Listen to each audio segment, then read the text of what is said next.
Hello friends, मैं हूं नेहा और आप देख रहे हैं Neha math classes.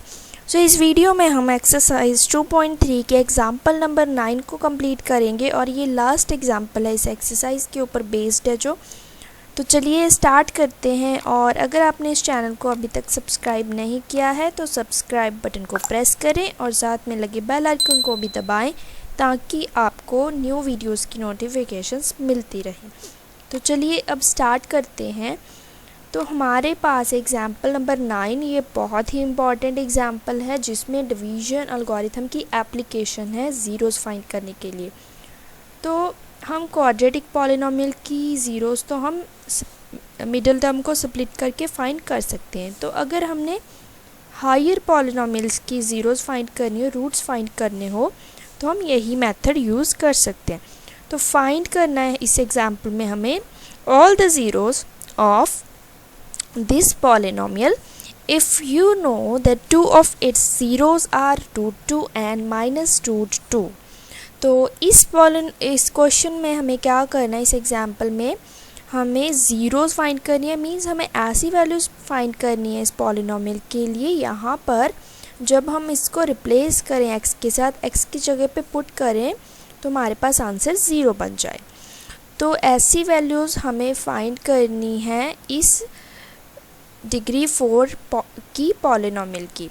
If you know, तो यहाँ पर हमें दो ज़ीरोज़ गिवन है √2 एंड -√2। तो यहाँ पर एक और चीज़ ये है, क्योंकि ये जो हमें पॉलिनोमियल दी गई है ये डिग्री 4 की पॉलिनोमियल है तो इसकी मैक्सिमम ज़ीरोज़ भी 4 ही होंगी। तो दो ज़ीरोज़ तो हमें गिवन है, तो हमें बाकी की जो दोनों हैं वो भी फाइंड करनी है। तो उसको फाइंड करने के लिए हम डिवीजन अलगोरिथम यूज़ करने वाले हैं। चलिए देखते हैं कैसे। तो सबसे पहले अगर √2 एंड -√2 इसके जो हैं वो ज़ीरोज़ हैं, रूट्स हैं, तो x + √2 एंड x - √2 इसके फैक्टर्स होंगे। ओके, तो यहाँ पर जो √2 है इसकी वजह से हमारे पास x - √2 फैक्टर हमें मिला, -√2 की वजह से हमें x + √2 फैक्टर मिला। तो अगर ये दोनों जो हैं इस पॉलिनोमियल की ज़ीरोज़ हैं तो हमें फैक्टर्स मिल जाएंगे, दो फैक्टर्स मिल जाएंगे बेस्ड ऑन द ज़ीरोज़। तो ये दोनों फैक्टर्स हमें मिल गए। तो यहाँ पर हम जब इन दोनों फैक्टर्स को आपस में मल्टीप्लाई करेंगे तो जो हमारे पास रिज़ल्ट आएगा वो भी क्या होगा, इस पॉलिनोमियल का फैक्टर ही होगा। ओके, तो यहाँ पर जब x को x के साथ मल्टीप्लाई करेंगे तो x² - 2। तो यहाँ पर आप आइडेंटिटी लगा सकते हो, algebraic identity a + b × a - b होता है a का स्क्वायर मीन्स x का स्क्वायर माइनस b का स्क्वायर, √2 का स्क्वायर होता है 2। रूट जो है वो कट जाएगा स्क्वायर के साथ तो हमें सिर्फ 2 ही मिलेगा। तो यहाँ पर अभी हम क्या करेंगे, जो हमारे पास ये हमें फैक्टर मिला है x² - 2, इसको हम इससे हम डिवाइड कर देते हैं इस पॉलिनोमियल को। ओके, तो यहाँ पर देखिए कैसे करनी है डिवाइड। तो यहाँ पर हम इसको अंदर रखेंगे, एज ए डिवाइडेंट लिखेंगे यहाँ पर, और इसको हम इस फैक्टर को हम जिससे हमें डिवाइड करना है उसको हम बाहर लिखते हैं डिवाइज़र की तरह। तो यहाँ पर आपको क्या करना है, जो डिवाइडेंट की फर्स्ट टर्म है उसको डिवाइड करो x² के साथ। जब आप डिवाइड करोगे तो आपको मिलेगा 2x²। ओके, डिवाइड करने पर तो आपको क्वोशंट की फर्स्ट टर्म मिल जाएगी 2x²। आप यहाँ पे इसको ऐसे भी देख सकते हो कि x² को मैं किसके साथ मल्टीप्लाई करूँ कि मेरे पास मुझे मिल जाए 2x की पावर 4। तो 2x² से जब मैं मल्टीप्लाई करूँगी x² को तो मुझे मिलेगा 2x की पावर 4। और सिमिलरली इसी टर्म को जब मैं मल्टीप्लाई करूँगी डिवाइडेंट की नेक्स्ट टर्म के साथ, डिवाइज़र की नेक्स्ट टर्म के साथ, तो यहाँ पर हमें मिल जाएगा 2x² × -2 होता है -4x²। तो यहाँ पे आपको किस चीज़ का ध्यान रखना है, क्योंकि जो हमारी टर्म है वो x² की फॉर्म में है तो हम उसको x² वाली टर्म के नीचे ही लिखेंगे। ओके, तो ये चीज़ आपको ध्यान रखनी है, ये -4x² यहाँ पे नहीं लिखना है, यहाँ पे ही लिखना है x² वाली टर्म के नीचे। तो यहाँ पर हमने x4 वाली टर्म के नीचे लिखा था। तो नेक्स्ट स्टेप होता है हमें साइन चेंज करने। तो साइन चेंज कर दिए हैं, यहाँ पे प्लस था तो माइनस आ जाएगा, और यहाँ पे माइनस था तो यहाँ पे प्लस हो जाएगा साइन चेंज करने के बाद।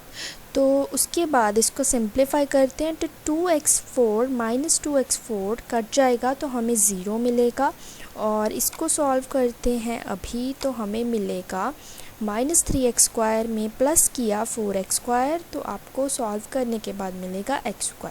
तो बाकी की जो टर्म्स बची हैं उनको ऐसे ही आपने नीचे लिखते जाना है। ओके, तो अभी आप यहाँ पे चेक करो कि ये जो रिमाइंडर है उसकी डिग्री है 3, डिवाइज़र की जो डिग्री है वो है हमारे पास 2। तो रिमाइंडर की डिग्री जो है वो कम नहीं है डिवाइज़र की डिग्री से, तो फिर से डिवाइड करेंगे। तो फिर से डिवाइड करने पर हमें कोशेंट की नेक्स्ट टर्म जो मिलेगी वो हमें मिलेगी -3x। ओके, क्योंकि जब आप -3x को मल्टीप्लाई करोगे x² के साथ तो हमें यही जो फर्स्ट टर्म है यही हमें मिल जाएगी। तो हम यहाँ पर लिखेंगे -3x³ जब आप मल्टीप्लाई करोगे -3x को x² के साथ तो आपको मिलेगा -3x³। सिमिलरली जब आप -3x को मल्टीप्लाई करोगे -2 के साथ तो आपको मिलेगा प्लस का, क्योंकि माइनस माइनस प्लस हो जाएगा, और 6x। ओके, तो 6x x वाली टर्म मिलेगी हमें, तो वो हम इसके नीचे लिखेंगे +6x।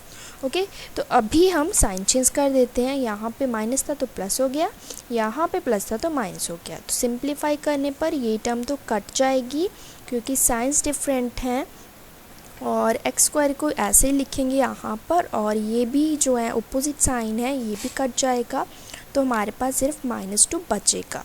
तो यहाँ पर आप फिर से देख सकते हो कि जो रिमाइंडर की जो डिग्री है वो 2 है, और डिवाइज़र की डिग्री भी 2 है, जो कि कम नहीं है डिवाइज़र की डिग्री से। तो रिमाइंडर की डिग्री कम नहीं है डिवाइज़र की डिग्री से, तो फिर से डिवाइड करेंगे। तो अभी मैं x² को किसके साथ मल्टीप्लाई करूँ कि मुझे मिले यहाँ पर x², तो किसके साथ करेंगे यहाँ पर हम 1 के साथ। तो +1 के साथ जब मैं x² को करूँगी तो मुझे यहाँ पर मिलेगा x²। सिमिलरली +1 को जब -2 के साथ करेंगे तो आपको यहाँ पर मिल सकता है -2। ओके, तो अभी साइन चेंज कर देते हैं। तो साइन चेंज करोगे जब आप, ये कट जाएगा सारा का सारा, तो हमारे पास रिमाइंडर 0 मिला। तो आप एक और चीज़ यहाँ पे नोट कर सकते हो, क्योंकि जो x² -2 था वो फैक्टर था इस पॉलिनोमियल का, तो इसीलिए जो हमारा रिमाइंडर है हमारा यहाँ पर 0 आया। ओके, क्योंकि ये फैक्टर क्यों है, क्योंकि ये कम्प्लीटली डिवाइड करता है। तो कम्प्लीटली डिवाइड कब करता है, जब रिमाइंडर हमारे पास 0 आता है। तो वही हमारे पास यहाँ पर सॉल्व करने के बाद, डिवीज़न करने के बाद हमारा जो रिमाइंडर है वो 0 ही आया है। तो हमें यहाँ पर मेन चीज़ कोशेंट पे कॉन्सेंट्रेट करना है, तो हम कोशेंट को यूज़ करके ही यहाँ पर नेक्स्ट 2 ज़ीरोज़ फाइंड करने वाले हैं। ओके, तो वो हम कैसे करेंगे उसको आप देखो ये ज़रा यहाँ पर। तो यहाँ पर हमारे पास ये तो हमने फैक्टर ले लिया था, तो आगे है हमारे पास ये चीज़, जो ये पॉलिनोमियल है इसको हम कैसे लिखते हैं, dividend equals to divisor multiply quotient plus remainder. Remainder क्योंकि 0 था तो वो हमने यहाँ पर नहीं लिखा है, तो यहाँ पर डिवीजन अलगोरिथम किया, जो रिज़ल्ट था हमारा dividend equal to divisor multiply quotient, उसको हमने यहाँ पर यूज़ किया है। तो अभी हम इसको फैक्टराइज करेंगे, क्योंकि ज़ीरोज़ फाइंड करने के लिए हमें लीनियर फैक्टर्स चाहिए होंगे। ओके, लीनियर फैक्टर्स मीन्स जिसमें x की जो पावर है वो 1 हो। तो ऐसे फैक्टर्स जैसे हम क्वाड्रेटिक पॉलिनोमियल में भी सबसे पहले ज़ीरो फाइंड करने के लिए फैक्टराइज ही करते हैं, ऐसे ही हम डिग्री 4 की पॉलिनोमियल को भी फैक्टराइज करेंगे। ओके, तो यहाँ पर अभी x² - 2 को हमारे पास फैक्टर जो थे वो ये थे, तो हमने यहाँ पर ये लिख दिया। और इस क्वाड्रेटिक पॉलिनोमियल को सॉल्व करने के लिए हमारे पास मेथड होता है मिडल टर्म स्प्लिटिंग का।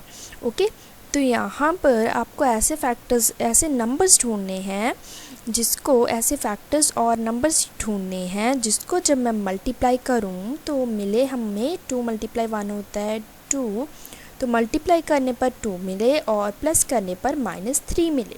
तो ऐसे तो फैक्टर्स आपको मिलेंगे 2x² - 2x - 1x + 1। ओके, तो क्वाड्रेटिक पॉलिनोमियल को सॉल्व करना बहुत ही आसान है। पहले मिडिल टर्म को स्प्लिट कर लो, उसके बाद में कॉमन निकालना है फर्स्ट 2 टर्म्स में से एंड लास्ट 2 टर्म्स में से।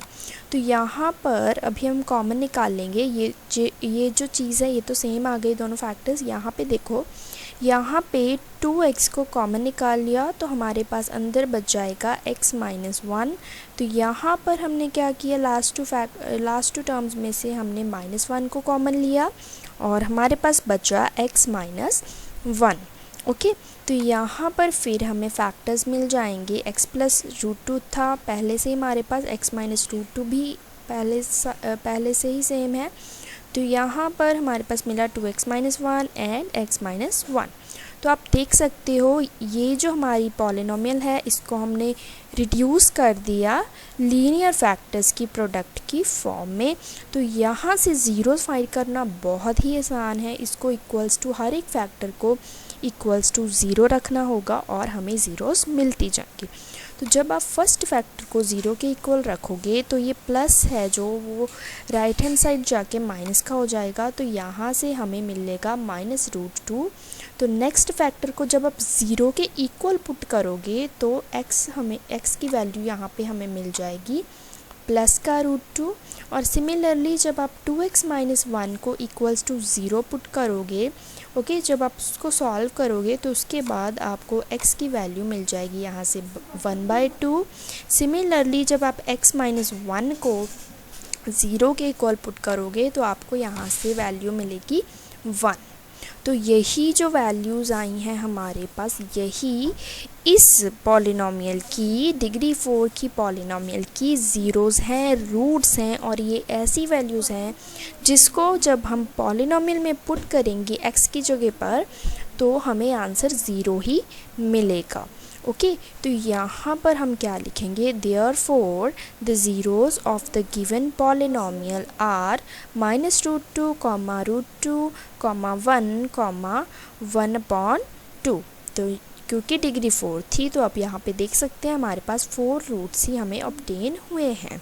जो फर्स्ट 2 रूट्स हैं वो तो हमारे पास पहले से ही गिवन थे, तो लास्ट 2 जो हैं वो हमने फाइंड किए हैं by using division algorithm. Okay, तो ये एग्जांपल बहुत इम्पॉर्टेंट है। तो इसके बेस्ड आपको एक्सरसाइज में भी क्वेश्चन मिलेगा। ओके, तो यहाँ पर जो है वो कंप्लीट हो गई एग्जांपल नंबर 9। तो नेक्स्ट वीडियोस में हम एक्सरसाइज डिस्कस करेंगे 2.3 जो है हमारी एक्सरसाइज एनसीईआरटी की। So thank you for watching. Please like, share and subscribe the channel Neha Math Classes.